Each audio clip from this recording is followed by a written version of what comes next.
The scent of cardamom and saffron hung heavy in the Pasargadae spice market. Bartering echoed through the stalls, a symphony of languages and dialects: Persian, Elamite, even a smattering of Greek. Darius, a woodcutter hauling cedar logs from the distant forests of Elam, paused to wipe the sweat from his brow. He'd heard whispers, rumors, of a great battle.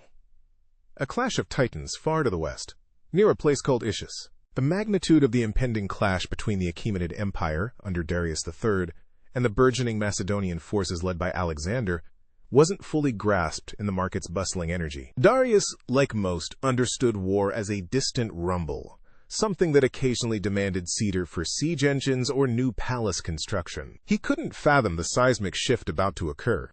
He saw the empire as an unshakable monolith, a cedar as ancient and vast as the Zagros Mountains themselves.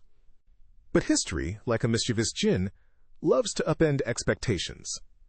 The Achaemenid Empire, with its opulent palaces, intricate bureaucracy, and vast armies, had grown perhaps a little too comfortable. Darius III, descended from a lineage of kings, likely viewed Alexander as an irritating upstart, a gnat buzzing around the fringes of his vast domain. This complacency, this underestimation, would prove a fatal flaw. The Battle of Issus, while distant from the market's daily haggling, cast a long shadow. We can imagine the whispers growing louder as news filtered eastward, carried by weary travelers and anxious merchants. The details, likely exaggerated and distorted, painted a picture of chaos and improbable Macedonian victories. The invincible Persian army routed? Darius III fleeing the battlefield, abandoning his family to Alexander's mercy? For Darius the woodcutter, the cedar logs suddenly felt heavier. The market's chatter, once a comfort, now echoed with uncertainty. The empire's perceived invulnerability shattered.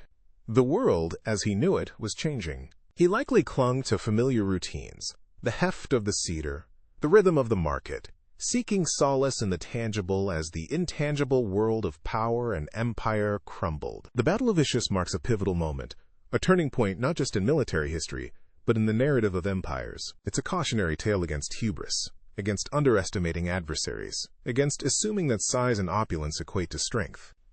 The lesson here? Even the mightiest empires, like the fragrant spices in the market, can lose their potency. Complacency is a slow poison, and adaptability, like a sharp axe, is essential for survival. Question assumptions, embrace change, and never underestimate the power of a determined woodcutter or a Macedonian king with a vision. What seemingly insignificant events are shaping your world today? Are you paying attention? Achaemenid, Arrogance at Issus. Boring history for sleep.